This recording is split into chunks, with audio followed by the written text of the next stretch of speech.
प्रदीप जी, स्वागत है आपका भी राष्ट्र की बात में। प्रदीप जी, आज आप ही से शुरू करूंगा। प्रदीप जी, दो सवाल है मोटे मोटे जो मैंने अभी पूछे भी। एक, क्या वाकई ये प्रधानमंत्री से उद्घाटन करवाना और राष्ट्रपति से न करवाना, इस पर आपकी कोई राय है प्रदीप जी? और क्या 24 के गठबंधन अब साफ हो गए हैं प्रदीप जी? देखिए, उद्घाटन कौन करता है ये महत्वपूर्ण मुद्दा मुझे नहीं लगता।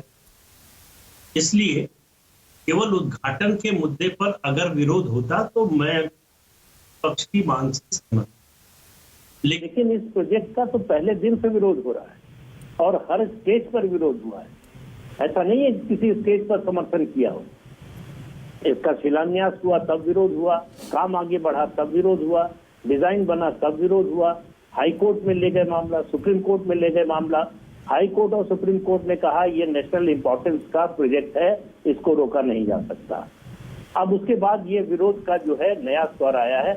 मायावती जी ने जो बात कही है, बहुत सी तार्किक बात कही है कि भाई अगर आदिवासी महिला राष्ट्रपति की चिंता थी, आपके मन में सम्मान था, तो निर्विरोध क्यों नहीं होने दिया?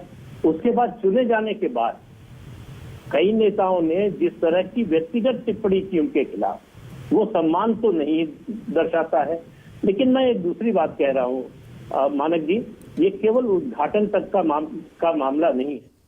दरअसल अगर मान लीजिए एक क्षण के लिए, तर्क के लिए मान लीजिए कि राष्ट्रपति उद्घाटन कर रही होती, प्रधानमंत्री न कर रहे हो, तो आज हम लोग बहस कर रहे होते कि 28 मई को उद्घाटन क्यों हो रहा है, वीर सावरकर के जन्म जयंती पर उद्घाटन क्यों कराया जा रहा है, ये हिंदू एजेंडा चलाया जा रहा है। विपक्ष शायद ये समझ ही नहीं रहा है कि क्या कर रहे हैं नरेंद्र मोदी। जो राजदंड की स्थापना होने जा रही है, वो प्रतीक है इस बात का कि जो राज सत्ता होती है उस पर भारी होती है धर्म सत्ता। ये उसका प्रतीक है।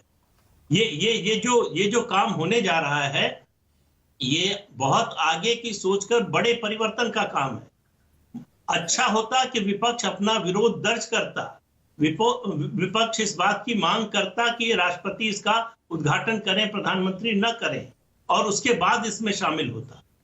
ये संसद भवन कोई एक दिन के लिए नहीं बना है कि ये जो है कार्डबोर्ड का बना है, आज है समारोह खत्म हुआ और ये हट जाएगा।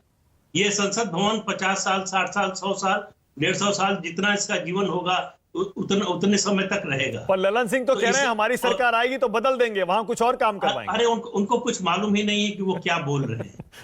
उनको इस बात की समझ नहीं है। कांग्रेस की सरकारें थी तब से ये कहा जा रहा है पुराना संसद भवन जो है वो असुरक्षित हो गया है, अब उसकी मरम्मत भी नहीं हो सकती।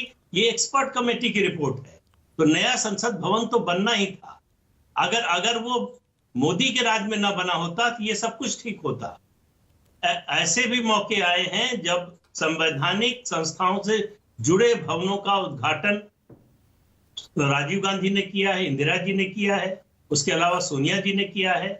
तब राष्ट्रपति और गवर्नर और इनकी संवैधानिक पद पर बैठे लोगों की याद नहीं आई। तो ये मुझे लगता है कि ये मुद्दा उठाकर विपक्ष ने अपना पक्ष कमजोर किया है।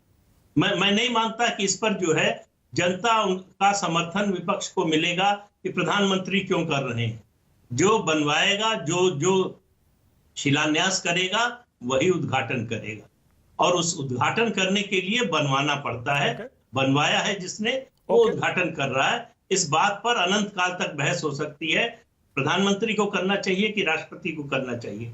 संसद भवन बनना जरूरी था कि नहीं, जो बना है वो मानकों के अनुकूल है कि नहीं, वो भविष्य की जरूरतों के अनुकूल है कि नहीं, इस पर सवाल है। जो लोग बायकआउट कर रहे हैं आज इस समारोह का, यानी 28 को होने वाले, वही लोग बैठकर वहां बहस करेंगे। इनमें से कोई ये नहीं कह सकता कि हम इस संसद में नहीं बैठेंगे।